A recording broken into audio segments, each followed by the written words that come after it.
inspiration for this particular swag is coming from the ribbon. You can see there's a lot of bright green, so a nice green in here mixed with a white pumpkin. So that's why I'm going to pick a brighter green as far as it goes. I'm going to put some of these pods in there. All of this stuff is available at Keleas.com, guys. So I just fluffed this one right out, and I'm going to use a couple of these in here. I'm going to use 2. So I'm thinking one kind of at the top, kind of catty corner just a little bit right here. And I'm just going to use some of these pine to hold it in. I'm just zigzagging these to tie it in. And you can cut it if you want to. I'm just going to leave this because I don't think we're going to see it. But I'm going to attach it 3 different places. And then I'll tack a little glue on there just to hold it tight. Give it a lot of motion forward. Make sure you do that. Bring in another one. And this one I'm going to kind of go bring it kind of coming down. Ooh, that's pretty. I like that. I love these pods. These are like I'm calling them pods, but they're like a thistle. And I like that you can use them different times of the year, but they're going to look great with this particular pattern. So I'm just zigzagging this in. I'm going to tuck this one kind of behind here. If you end up seeing a stem, we can always cut it out later, but in the meantime, I'm just going to try to camouflage it in there. All right, those are in. So I've kind of got them. You see how they're kind of making a little S? I like that in there. I like that little flow going on. So I'm going to put a little bit of this eucalyptus in here and start getting a nice feel for my design. Tuck it in. You guys, I'm using a glue pot, so I just put it in some glue, dipped it in, and then we tucked it in there. I'll put my eucalyptus in, and guys, I'm giving it lots of depth. I like the linear movement of swags for some reason. I'm a curls and movement person, so I love the movement of a swag. I'm gonna pop this one in here. And since this base is green and we're going in, we've kind of got a lot of green working on this particular fall piece. It's going to work fine if it shows a little. You don't have to worry about it.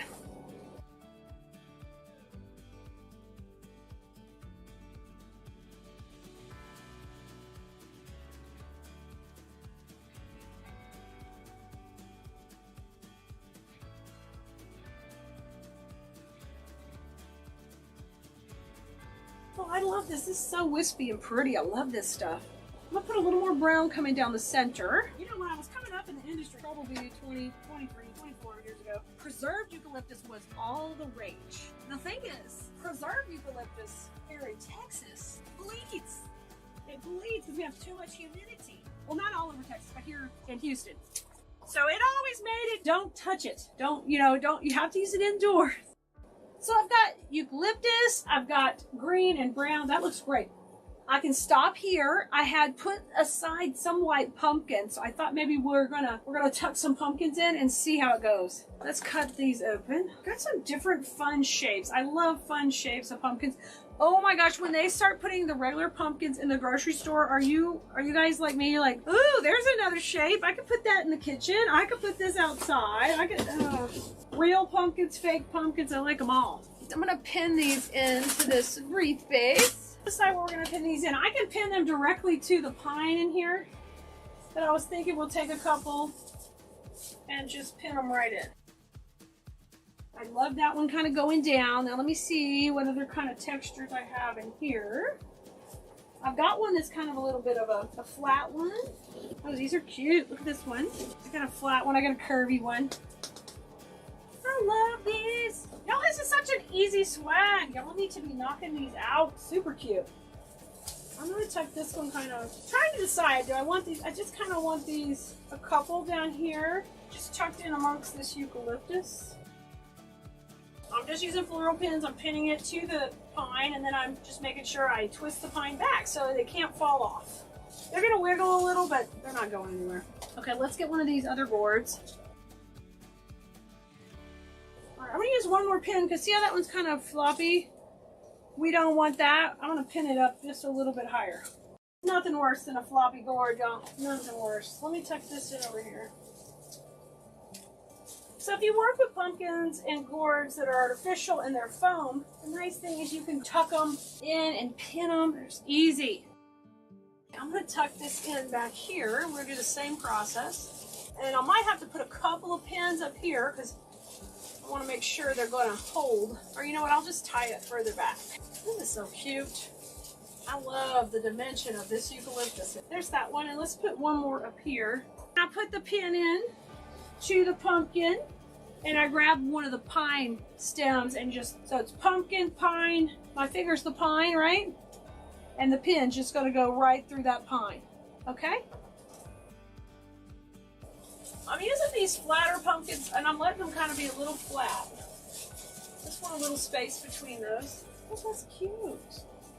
See how we kind of got a nice line of the white pumpkins going down the middle? I'm gonna have a couple of pumpkins left for another project. The autumn bush here, this is a greenery bush. I'm gonna tuck a little of this in just for a little bit more of a texture that's gonna be kind of curling in and out. Okay, I'm gonna tuck this piece in. I want this piece to kind of come out the bottom right here under the, where we put those pods at the very beginning. I'm tucking that under here. I like these leaves. They have that little touch of like the autumn edge. In design school, which is our class that I teach weekly about floral design and technique, but I would call that breaking the plane. Like we want to break the plane of other objects in our wreath. Just taking a little bit of that additional greenery and popping in a little eucalyptus. I always like to put something kind of tight to the bow. I think it looks really fun. I got it nice and full. I'm going to put a little bit more right in here between these two pumpkins. Pop that in. Guys, here's our swag. We started off with that Christmas vase right here. 30-inch pine Christmas vase, which of course you guys can use those anytime. And we added a lot of fun eucalyptus, green and brown. We popped in some pumpkins, a nice neutral fall piece that can transition from all the way from the end of summer right into fall. For those people who don't want the orange and the bright orange in falls. All right, you guys have a great night, and I'll see you next time. Bye, y'all.